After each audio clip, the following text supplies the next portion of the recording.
What's your name? Andrew Newman. And what do you do? I write conscious bedtime stories. Yes. And how did you get started on this path? I did many years in healing schools, and I was studying healing and doing my own personal development. And everyone who came through my healing practice was dealing with an issue that started before they were 6 years old. And I thought, well, we're missing something. There's something I like pruning the messed up trees out at the branches instead of getting them at the bud. Right. I learned so many things that were wrong when I was young, and I had to relearn them. And what's one thing specific?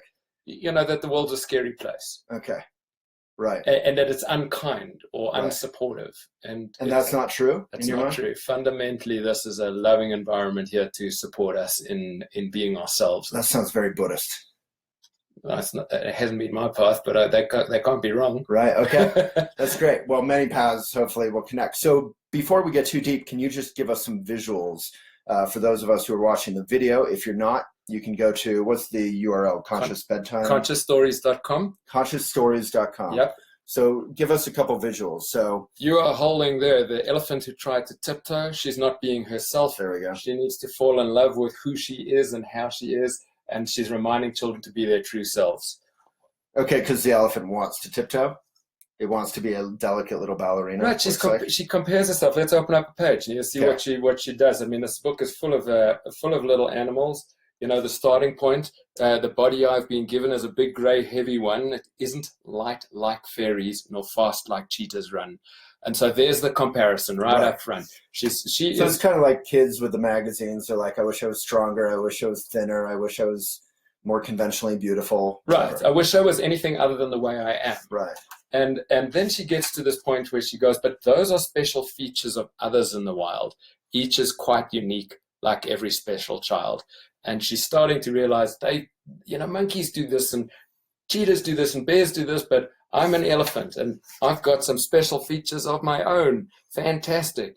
And like what? Like a cool trunk? Well, here we go. I have a herd who loves me, a nose that's super cool, the biggest ears you've seen, and in the wild I rule. And then can I ask a couple questions? So do you write all these? I write them, yeah. And who illustrates them? I've worked with 3 or 4 different illustrators, all back in South Africa. This one is Liesl Bell. And another kind of obvious but fun question. I feel like adults secretly are going to take these into their armchair and read them without children. Yes. Yeah, my oldest customer is 82 years old. Right. She bought them for herself, right? Right. Yeah. Yeah. I feel like all the best children's books have kind of timeless lessons, right? Yeah, we want to resonate with our humanity. We're all people. Right. Yeah. Except for the elephants among us. Right. Right. Is there an elephant in the room? Well, in your book. Oh, okay. Yeah. Yeah. There may be an elephant in this room. There might be in this office. And then so the other question is often parents want their children to do good things, in quotes, right? Like be virtuous, be nice little kids, and that's sort of boring. And then kids want to like play video games or run around like crazy and eat sugar or whatever it is. Do children actually, and I know you're probably going to say yes, but do children actually enjoy this viscerally? Well, I mean, I do hear back from parents saying yes. Yeah. So one of the features of the book is that there's sticker sheets at the back. This is to help kids choose these books over the other books. Oh, there's stickers in the back? Oh, of course, there's stickers in the back. And that's what does that sticker say, Waylon? I love myself. Right. And here we've got in the boy who searched for silence, the sticker says, I fall into silence. Wow, beautiful. And we also have some little stars right at the back there. And parents, how many times parents go, how many times have I read Thomas the Tank Engine? Right. Right. So now you can count. You can actually take a star off the sticker sheet and you can put it on the star counter and you will know how many times you've read the book. Oh, I see. Nice. We've also write. It's kind of motivating for them. Oh, I've read it 10 times. That's right. Right. Yeah. So it picks up the engagement. But we got this little 6-year-old read the story. Which one was it? We were at the market. The hug who got stuck. This is the journey between the head and heart. It's do you know where hugs are made? I have a feeling I'll know after I read this book. You will. But I mean, intuitively, what part of your body did they come from? I was going to say in the North Pole or something. Hugs are made in your heart. Yes, they are. And did you know that there's a hug factory in the middle of your heart? No, I didn't know it, but that makes sense. Yeah. So there it is. That's your first introduction. Okay. Is it a fair labor factory? I have a feeling it is. Yeah. Oh, yes, absolutely. Yeah. I actually haven't seen any workers in the factory. Uh-huh. Oh, it's natural. It's a little bit mechanized, and then it's natural. I see you have solar panels in the factory. Yeah, because incoming hugs come into the factory, and their love glows brightly, and it gets caught on the solar panels, which charges the battery, and then deep in the center of the heart, there's other hugs growing on trees. Okay, I always find this a condescending question when people ask me, but I want to ask you, because this seems like, I feel like whenever someone does a job that it seems too good to be true, where you're talking about hug factories and stuff, people always say, and people ask me all the time, oh, is this your full-time thing? So is this your full-time thing? This is my full-time thing. Good for you. So your full-time job is teaching children that, how would you sum that up? That they're okay? Well, that they're safe to be themselves, and that they have a place that they belong. So you're like the South African, like Mr. Rogers, just with cooler glasses. I've heard of this Mr. Rogers. I didn't get to grow up with him. Oh, but he's magical. You have to watch him. Right. Oh, he's amazing. You're okay just as you are. I can't imitate him, but he was a very gentle spirit. And you know, the central thing for me is that the last 20 minutes of every day is precious. Okay. It's a time for connection between parent and child. Kids are integrating so much at that time. One day, if you're a 4-year-old, there's so much more of your life than it is for you and I as a percentage. They've gone out into the world, they woke up being themselves, and then something knocked them back a little bit. A teacher said, hey, sit still, when they wanted to run around. Right. And they start to shrink. Just I got yelled at like most of my childhood by everyone because I was... And what was that like for you, Waylon? Yeah. I love you, man. Because I was loud and you know, probably if I were born now, I would be diagnosed as ADHD. I was just full of energy and delight and rambunctiousness and had very few boundaries. You know, I just wanted to make noise and trouble. And at the time, it was considered normal. So in some ways, I was lucky. Like people didn't yell at me because they thought I was a bad, evil kid, but just because I was just uncontrollable. I had too much energy. You know, how could that even be possible, right? Too much energy. What is that? And this is the emerging language in the conscious parenting space, which Oprah's guest Dr. Shafali talks about. Says that you being all energized, if I have a problem with that, it's my problem, and it's my opportunity to awaken to that, and I get to sit with the sensations in my body around it. Yeah, I find the same thing. There was a great article in the New York Times a couple years ago about parents using the techniques of the dog whisperer, Cesar Millan, for their children. Right. And one of the first ones is never try to train or reward or punish your dog until it's relaxed after exercise. If the dog is too full of energy, you don't try to teach it anything until you tire it out. And for me as a child, that would have been great. If instead of yelling at me, they were just like, get out there, get tired, and then we'll talk. Right. You know, then I could have been present. Yeah. You know. So what are, just to, you know, we're a big website. We're full of lists, right? Yes. The top 8 things, the blah, blah, blah, your ex-boyfriend and Mercury retrograde. So what are some of the top mistakes that children are being taught or learning, you know, like bad lessons, like lessons maybe we should stop trying to teach our children? Well, some of it is, and when I say teach, it's externally modeled by society. Right. Right. So osmosis. Yes, it is osmosis. So I can find happiness outside of myself. I can find contentment in things. Right. If I get that toy or I get to go to Waterworld on the slides, then I'll be happy. Right. Right. We also model a lot of blame. We can. It's very quick and very natural to go, hey, this is your fault, and again, the self-responsibility piece is worth looking at. Yeah. The boy who searched for silence goes looking for silence out in the world, but he ends up finding it inside himself. I see. And so here's that journey is always inwards, and that's wonderful. Yeah, a lot of times we want someone to shut up because they're irritating, or we can't handle the city anymore. We need the countryside, and then, you know, the Buddhist sort of expression is wherever you go, there you are. That's actually Buckaroo Banzai. But we stole it. And, you know, you can go to Vermont to your little countryside cabin. You can work 60 years to get rich to be able to buy that cabin. get to the cabin and find that you're noisy. Right. Still. Right. Your head is noisy. Right. So this is all about the relationship between your inner self and your outer self.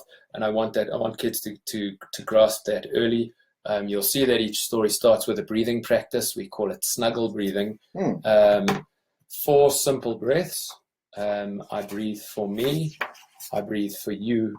I breathe for us. And I breathe for all that surrounds us. And obviously, if we slowed that down, and the whole room would get quieter and softer.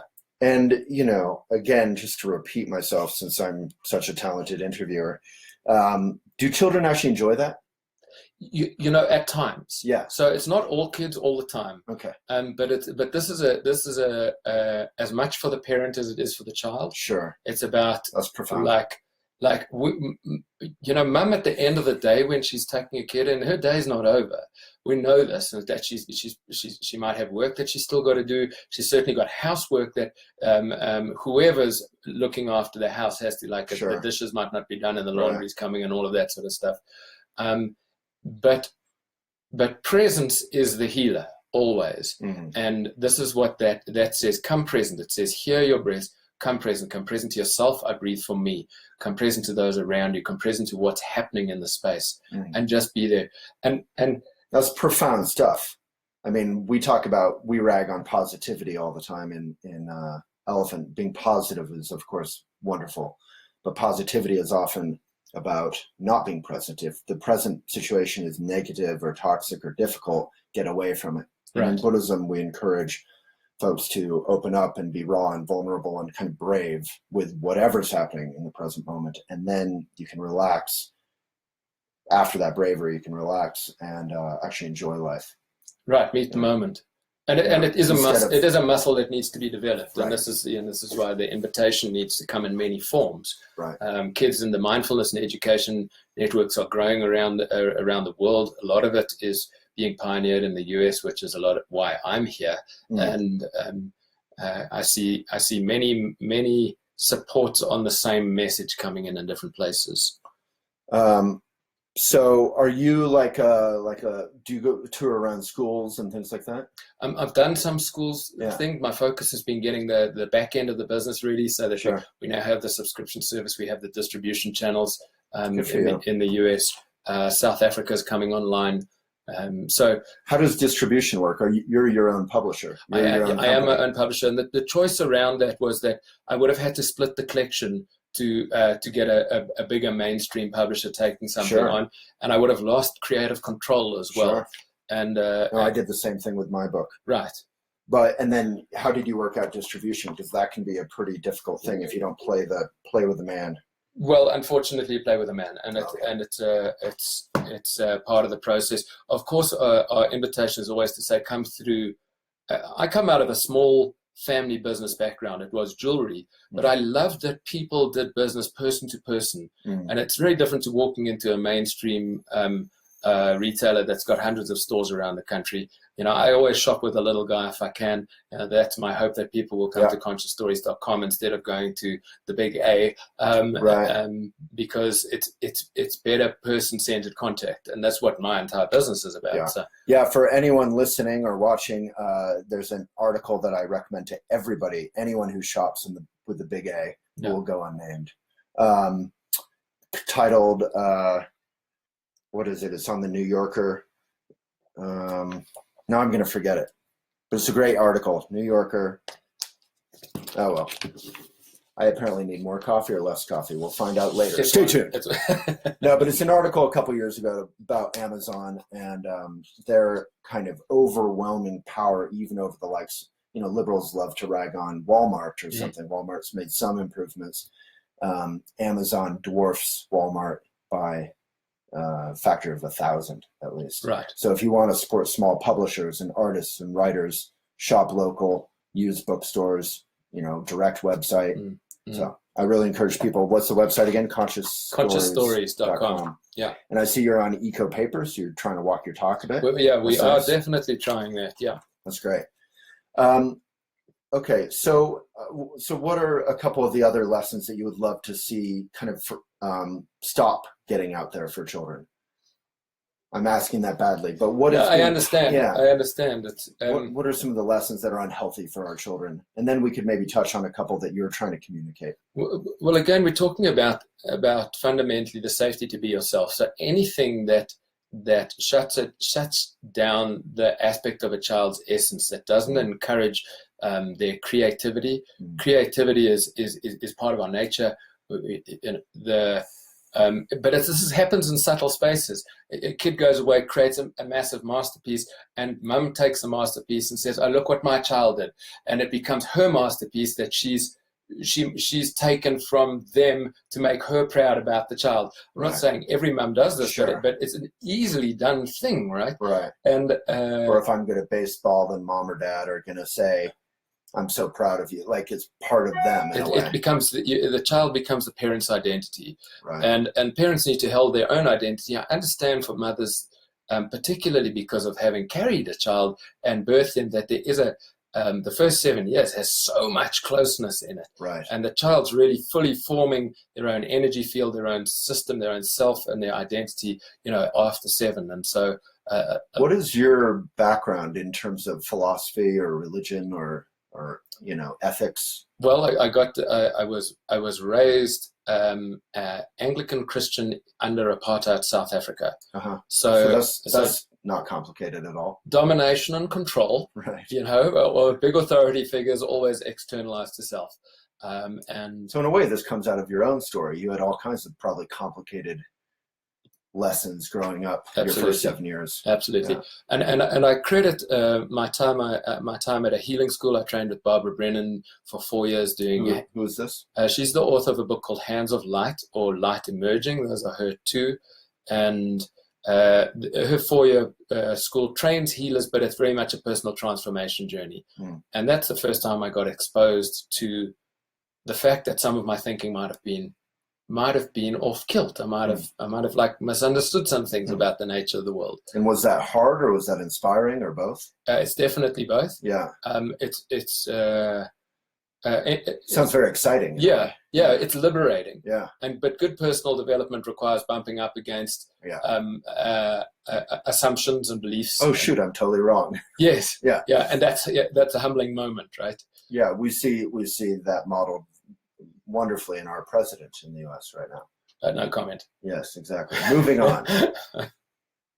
A moment of silence. Right. Well, I mean, I lived through the transition in South Africa, through the Mandela era coming in, and the old school presidential power hungry top-down leadership controls, and the move, having seen that move once to this beautiful Mandela / Bernie Sanders outlook on the world, it's fascinating for me to be in it again and to be watching with curiosity to see what happens here. Right. Yeah. So far, so good, I think, in many ways. Very few people would agree with that, but I've been heartened to see journalism and various branches of government, the judicial overall, even though the Supreme Court got tilted, kind of holding up. There's a lot of pillars of democracy, only one of which is the president. So far, we're seeing a fair amount of this civilization hold up. We'll see how it goes. Yeah. Yeah. Climate change is another issue. So, coming back to this, just say maybe he needs a hug. Yes. Like maybe he's got a stuck hug and everybody should really long hug that he would not probably have a hard time accepting. Right. His endless desire for self-affirmation is clear. Right. And we all share that. He's not the devil in that way. Yeah. So what are some lessons that you want to pass on, specific lessons, maybe like 3 or 4 or 5, through all your books? You have a whole big colorful stack here. Yeah, there is a big stack. Let's connect with nature. Connection is the heart of everything for me. It's the heart of healing. Disconnection is the moment of separation that creates wounding and pain in our system. Separation is the moment that does the healing. And it to me, all of the stories are themed around that. So whether you're connecting with nature like the Laughing Witch does, whether you're the prayer who searched for God, who goes out in the world looking for a prayer. That is a prayer riding a breath, if you've never seen one. Wow. And a prayer riding a breath. That yes. sounds beautiful. And helping kids to use prayer and breath to find God within. So whatever God means for you, and I was edgy about writing this, but I trust the stories that I receive, and this one's written in an interfaith peace camp in Israel. Nice. So working across communities, and interfaith is wonderful stuff. There should be more of it. Right. The tree of goodness, helping children to love themselves as they are. It's very zen. Nothing happens in the story. There isn't a big hero's journey where the character learns something, because it poses the question, what makes a tree good? And in the same way, what makes a child good? You were talking earlier about parents wanting their kids to be, bright and shiny and perform and do all of this. The reality is they're good from the start. They're made of goodness, as Desmond Tutu would say, and it doesn't. We need to keep falling back into that inherent goodness, and if we can see that in each other, then the behaviors on the personality level aren't so concerning. Right, there's just waves above the ocean, kind of. Perfect. That's Well, I didn't make that up, but can't take too much credit. Yeah, I think you remind me of my mom, who was an amazing mother. Not perfect, but an amazing, amazing mother. I was raised by a single mom, and I've always joked that she's always saying how proud she is of me. But she said that in every phase of my life, always, whether I was doing well or horribly, frankly. And I would always joke that I could be arrested, put in jail for like the worst, most shameful thing ever. And she would call in and say, I'm so proud of how you're dealing with prison. And no matter what I did, it's this unconditional pride, which is sort of strange because it doesn't feel like she's actually proud of something I've done. Right. But it's just that tree of goodness. Kind of. It's just, she's just unconditionally proud of whatever goodness I may have. That's beautiful. It is. She's a great mom. And it's a profound lesson, that she's not proud of me if I do well, but if I'm a baseball star or if I make money, or it's not conditional. Right. The home run's not what it's about, right? Right. Yeah. Yeah. That's and we see the opposite with many parents, especially in this sort of TV-driven culture, that children are driven to succeed. Yes. And to be busy. Yes. Reggie Ray talks about that. I see his quote on one of your books. That's right. Now, I don't know what age it is in this country that children need to start choosing their subjects for university and what it is that they're going to go on to become. Right. I mean, for me, that was about 13 years old when that happened. What is that? Why do we do that? And that's probably even late these days. People are like, you have to have violin recitals and ballet by the age of 3 so that you can be a great, the next Misty Copeland or whatever. Right.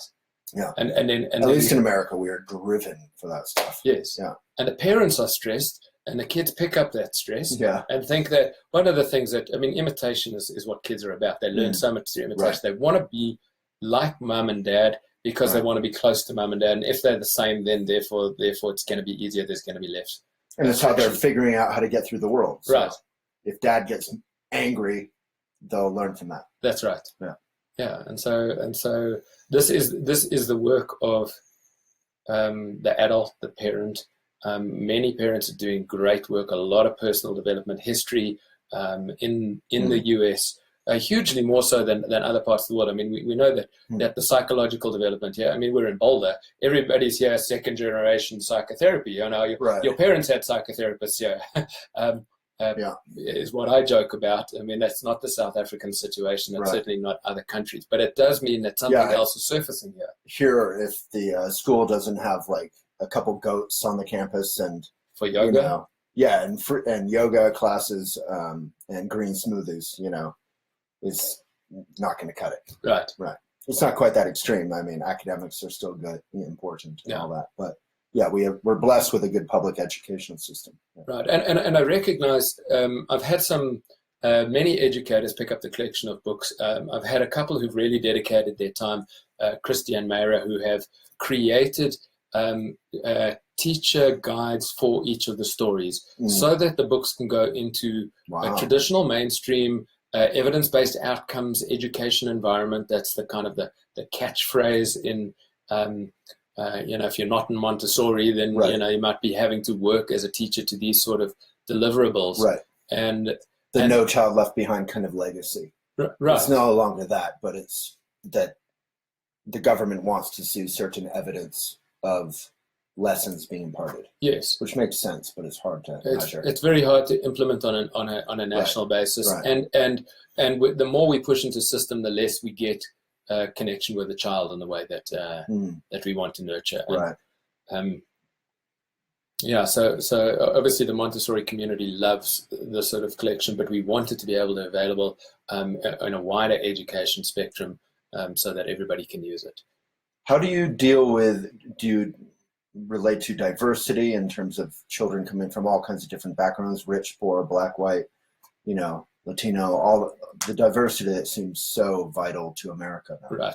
Or the world. I'm stretching into that. So we've got a couple of ways that we've addressed that is to have a mix of male and female sort of heroes in the stories. That's been the starting point. We've got the hug doesn't have a gender, so I don't know if a hug would be male or female. Right. And then we the characters that are there's a story coming down the line. I don't want to say too much about, but we've worked specifically with identity of the little girl in that story, who is the most human character we've had to develop at this stage, and we want her to cross over racial lines, to be identifiable to everybody, rather than to say that she's black or white or Asian or something else. And I do fall back on the South African history that I have a lot of awareness of this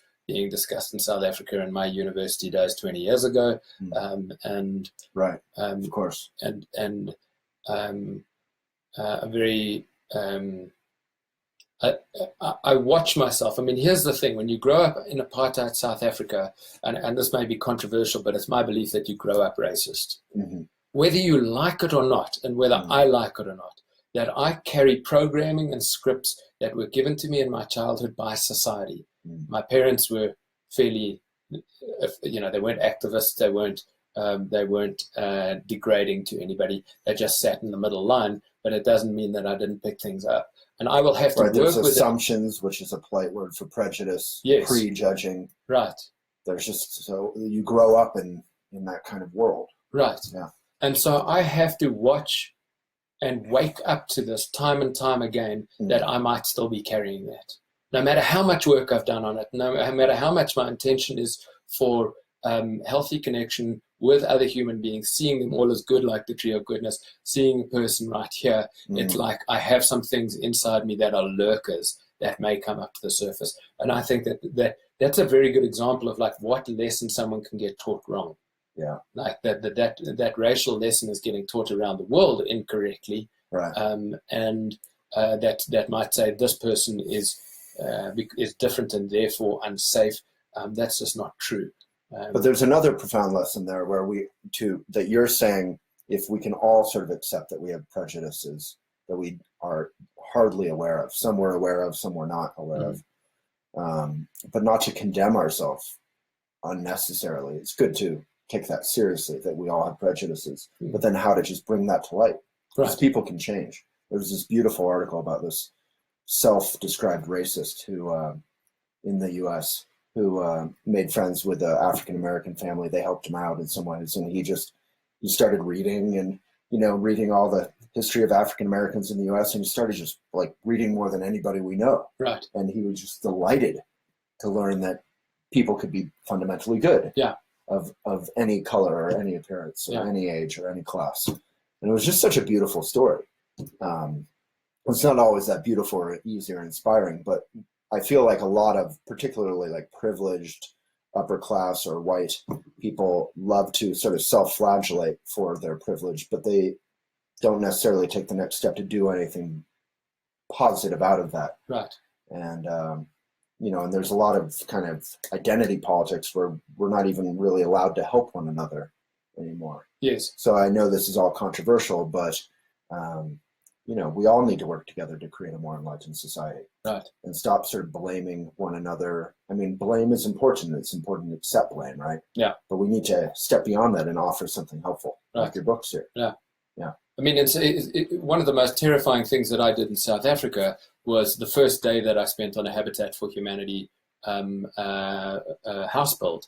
And it was terrifying because it was the first day that I was going from the white area of Cape Town into the black area of Cape Town. Right. Now that segmentation of areas was politically delineated, Sure. and it was very strong. And I didn't know what it was that I was going to find or what I was going to experience. Yeah, segregation in the U.S. I mean, we think apartheid was extreme, but we practiced it as government policy. Right. You know, until quite recently, and in some ways, it still is going on. It will live because history lives on. So, yeah. And I then went on to spend a year on the staff team at Habitat, because what I found was vitality, communities without walls and fences, the communities that were people engaging. I mean, our family home we lived in for 40 years, and I don't think I knew the neighbors. Wow. And I mean, we knew who they were, but we weren't. You didn't hang out. We weren't neighborly. Yeah. Yeah. And there was no, can I borrow a cup of sugar, or hey, I'm hungry, I can't get to the shops. And this is what happens whether it's the favelas or whether it's the townships in South Africa. It's like when there aren't walls, you know, other things happen, and there's a whole thread. You're listening to somebody else's music because they're playing it next door. Now, you know, work your way into relationship with that. Right. Yeah, that's wonderful. In my neighborhood, there's a certain amount of chaos. I live near the college. Yes. And a lot of upper class folks don't want to live there because of that noise and people yelling "Mama" at 3 a.m. You know, it's always like the crassest language at 3 a.m. Someone's getting dumped. But Yes. I kind of love that chaos because it forces you to engage with neighbors and talk with them and make relationships. And if you go to a perfectly quiet, heavenly, yuppie neighborhood, I'm sure it's beautiful and calm, but there's even less connection sometimes, at least here in Boulder. It can be very isolated. And then you go to this new urbanism. For anyone who wants to live in community, check out Cohousing or new urbanism, which is my favorite thing ever. You go to that new urbanist community up in North Boulder, and there's 80 children running around together, kind of unsupervised, but there's tons of adults everywhere. Yes. And the adults are having fun. Everyone's connecting and watching outdoor movies. And anyway, fascinating stuff. And I have a story that's coming around that. And the story is called "We Are Circle People." Oh. And it because for me, I'm that community guy as well. I know exactly which community you're talking about in North Boulder. I lived out in the Nyland Cohousing community. Nice. I'm in a community in Boulder. I was in one in Scotland when up in the Findhorn Foundation. Oh, wow. And if I get an opportunity to check in with someone, go, how are you doing? Take a moment of sort of like settledness together. And that happens at the start of my day. My day goes so much better. And I feel like when we arrive to our cubicles, I know that's changed a lot with the internet, but certainly, you know, there was a cubicle generation who went to work, and it's a little bit like factory production. Right. And we make the most of it because we're good at that as humans. We can make almost any situation work, but it doesn't mean we're thriving. Right. And I want our children to thrive. Yeah, and you have another new project coming up, right? Yeah, the one that's just gone live for the Animal Communicators. Okay. Right. So. Right, Diablo. How Diablo became spirit. Now, this is a real life story, and it got filmed in a movie called The Animal Communicator, and it's online. And the YouTube clip of this has had 10 million views. Wow. People I mean, I would dare say we're all animal lovers, but this is an amazing moment where Anna Breitenbach, who's an animal communicator, gets called in by the documentary team to a situation she hasn't seen before, doesn't know any of the background, and there's a big black snarling leopard in a sanctuary, and that leopard has not come out of its night shelter for 6 months since it moved there. Like a little cage? It's not a little cage. There's space for it to come out, but the little hut at the back of it is where it's hiding. Right. Because of its history with zoos and with the way it's been treated and with people. And this time in the story, the video online tells it from a documentary perspective. This particular story is written from the leopard's perspective, and the leopard was called Diablo. I've met the animal. I took a pilgrimage journey to go and meet him, and I'm very good friends with Anna. and our children love connecting with animals. Mm. They're so good at it. All of the tools and the tips on how to do it are in here, where we give them everything they need. It's called Spirit's Secret Steps. Set your intention, clear your mind, open your heart, begin connecting, say hello, ask a question, listen patiently, say thank you, share what you've discovered, and then just a reminder, don't assume anything. And so that's, wow, what have we got? Spirit's Secret Steps. Wow. And Love that. This is gone onto pre-order now. We've launched this. We've had the first 600 books have sold in a week, which is fantastic. Good People who are saying we want this story, let us have it the moment it's printed. This is a mock-up at the moment. We have a printed version coming out. It'll be in jet black, which comes out beautifully. Nice. And it's a little bit older than the other stories in our range, because these lessons can work for kids up to 8 or 12. Our stories, we say, are for children from age about 3 to 85. So how did you start this path? What was your first book? How did that happen? First book was a little light, and I was journaling as I did, and my journaling had turned to poetry. And then one day, sitting in a field in Scotland, I wrote a poem that I thought needed some pictures. And that's that story. I worked with a friend who was the illustrator. I was earning 10 pounds an hour at the time, supporting deaf people in community. And she cost 10 pounds an hour. So it took a while to make the book, right? And I didn't write another thing for about 4 years, and then there were 2 poems that both needed pictures, and it was like, oh, we'll do that. And then there was another one, and all of a sudden I had 4, and I thought, what am I doing with them? My circumstances changed. I completed a job role. It gave me some space, and then I started the inquiry. I went off to the Frankfurt Book Fair, and I went, hey, I've got books. Who wants them? And of course, nobody was the answer. And I met the So this is like the world's biggest book fair. the 8 football stadiums of books. Yeah. It's exhausting. It was so exhausting. I even skipped school one day. I just couldn't go. It was like, oh my goodness. And you had your little table that costs like probably your entire fortune. No, not for that one. I just walked around with the books, and of course a big T-shirt saying that I thought somebody would snap me up and think I was the greatest thing ever. But I came back from that humbled and determined, and I realized that I didn't need to sell as many books as Random House needs to sell if they sign a title. And I'd spoken to the president of Random House Children's Books for the USA, and in a 3-minute conversation, I understood she needed to sell hundreds of thousands of books, and I didn't need to do that. And from that, I asked the question. I said, well, I'm more about community, and I'm more about the message getting out. I'm less about selling books. How do we do that? And the solution for me has been a subscription service to say, what if we had a committed group of families who share the same values around parenting, who like the content and of what's coming out here? Why don't we get together, get a book a month going out, have more communication around how is bedtime? Let's get parents. I'm not a parent, full ownership of that, but parents have got to be talking to each other about what works, and I can facilitate that through the story mechanism and through the online technology. There's a great line in one of my favorite movies about a boy, which you should steal from Hugh Grant, where he's a older bachelor and he doesn't want to have children or get married or anything, and he's criticizing a mom how she's bringing up this kid who he's become close with, and she says, "What do you know? You're not a parent."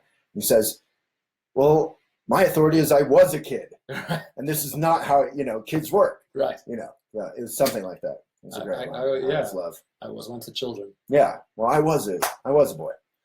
Well, thank you, Andrew. It's super inspiring. These books, for those of you listening on the podcast, can't see it, are just gorgeous. They all go together really nicely. Right. Well, the colors are emerging. We keep writing, and then every time we've got to choose a new color, and then it fits into the collection. And it's exciting to have 11 and a half books out at the moment. The 14th and 15th in production. Wow. Yeah. You're on a roll.